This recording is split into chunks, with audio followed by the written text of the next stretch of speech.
This is Ennis from Never Stop Trucking. We are talking about onboarding new carriers as a dispatching company and little things that might save you some time and potentially some money to you and to the owner operator as well. So let's start. You most likely have an agreement that an owner operator will sign with you. And if you don't have one, check out the downloads on my website, neverstoptruck.in. In that agreement, you probably have something that tells the owner operator about your services and what you do for them and how much you charge. But then also as a part of that agreement, or maybe on the side, you should ask them to upload their documents to you as well, such as permits and insurance.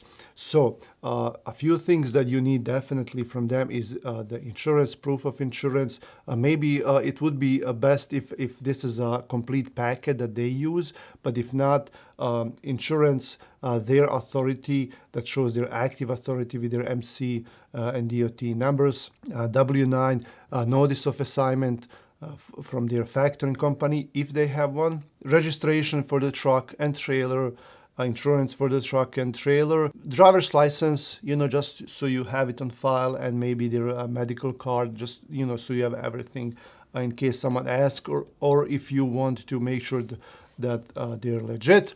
So after they upload all those documents or send them, email them to you, you should look through them and make sure that their authority is active with FMCSA website. Just check them out. It's a free service. Just go there and type in their MC number and see if they're active. You might call insurance and ask, but it's up to you to make sure that they're active. Some dispatching companies want to be added as certificate holders to their insurance. Okay. So when you have all that, then you may ask the owner operator for the factoring company access to check the brokers with their factoring company and see if the factoring company will work with a particular broker that you might be booking the load with. Okay. Then you need their insurance agent information, an email to send them requests for certificate holders. They may give you their ELD access, and so you can track the driver or them, or if they have more drivers, you can track them all through the ELD service, and then just to see where they are. Okay.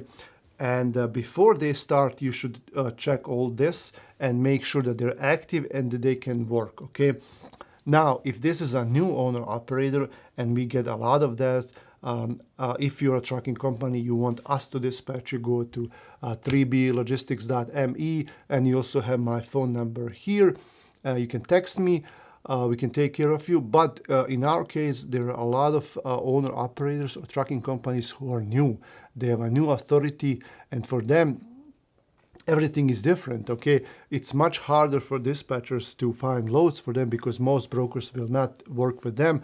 Some brokers have 30-day waiting period for their authority to age, or 3 months or 6 months, a year.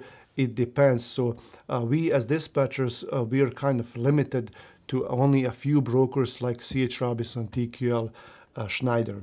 Sometimes, since the authority is so new, these authorities are not registered with any brokers. Like our MIS insurance service that works with insurance on behalf of brokers, they don't have their insurance certificate. Okay, and it takes few days for them to upload. So here are the steps you should do before that driver starts, if they're brand new. Okay, and they haven't been set up with anyone yet, they haven't done all these things.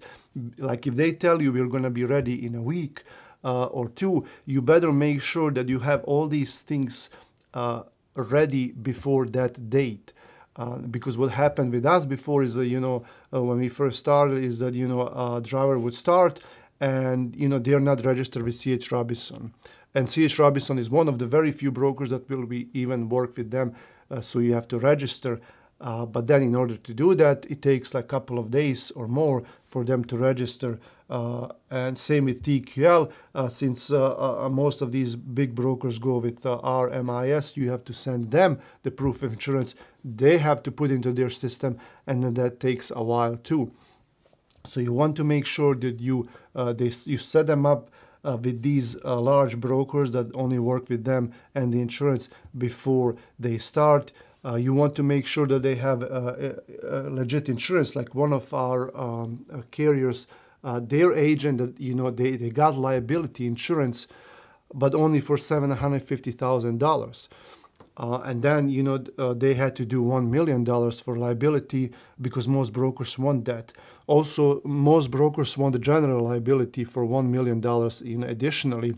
And then the agent that they worked with didn't even give them cargo insurance. Now they don't have cargo insurance. They can't, work with a broker unless they have cargo insurance. That all takes a while. So make sure they have all the necessary insurances, all the necessary permits, that they're all active, and that they have been set up with at least few of these brokers before you start, that their insurance is in their database and all that, and that you have their factoring company information ready, ELDs if you're going to load into that.